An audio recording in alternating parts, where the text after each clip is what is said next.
All right, we were telling you earlier the president is en route to Florida, and he's going to have that big meeting right now with his Chinese counterpart. For as many years as I've known Donald Trump, China has been more concerned than Russia ever was or could be. Long before talk about the Russian role in our last election, Donald Trump hasn't really worried so much about Russia. He has always worried and had suspicions about China. Let's go back in time. China wouldn't exist without us. China has to pay a price if they don't start, behaving, because they're killing us on trade. What we should do, and that's give China a quick and very, very strong rebuke and warning. The Chinese do not respect us. If we don't get smart quickly, China will destroy our country. All right, now that guy is president of the United States, and will he put the pressure on? And will he continue that tough talk, first on dealing with North Korea, and then secondly, that gaping trade gap between our two countries, $347 billion last year. Jeff Locke in West Palm Beach, Florida, with the very latest on that. Jeff, what are you hearing? Where the clouds are gathering as we speak, Neil. I think they may have heard your what you just played there. I hope the president, by the time he gets here, is a little nicer.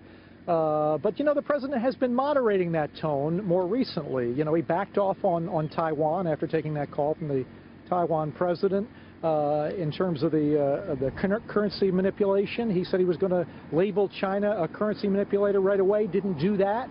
So I think it's fair to say, as he said today on our sister folks, Fox and Friends, it was a much more measured, I think we call it, measured tone. Listen. Well, it's going to be very interesting. Nobody really knows. We have not been treated fairly on trade for many, many years. No president's taken care of that the way they should have, and we have a big problem with North Korea. We're going to see what happens. This is sort of very different, Neil, as you pointed out, from what he had been saying and tweeting. As far back as 2011, take a look at one tweet that he said, "China, neither an ally nor a friend. They want to beat us. They want to own our country," said the president. After he got elected, a little bit calmer tone. This meeting will be difficult, as he said to Fox and Friends, and that we can no longer have massive trade deficits and job losses. That he has stuck to. Now, fair and balanced, here's the Chinese side of that. They say the trade surplus does not necessarily mean that China benefits while the U.S. loses.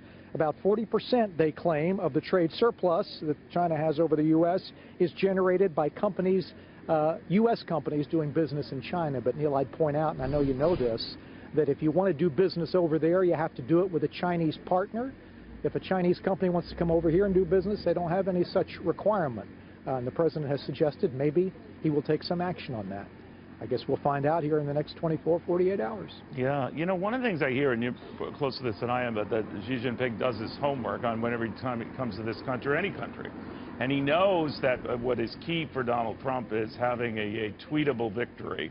So if the Chinese come here bearing gifts or investment in the United States or plans to hire American workers, I don't know what it would be, but that they would be very savvy to do that. What do you think of that? If I had to bet, I would say that, one commentator said that it would be good for Xi Jinping if he came out of this with no news. But for Donald Trump, I think you're absolutely right. I bet you, if I had to bet, that something positive will come out of this on the subject of trade or economy. I would almost bet that for sure. All right. Well, I've seen you in all sorts of horrific environments and reporting. I'm very happy. It's starting to blow over here. Cloudy or not, you're in West Palm Beach. Just calm down. You're very lucky. I'm not complaining. I'm not complaining, believe me. All right, Jeff, thank you, my friend.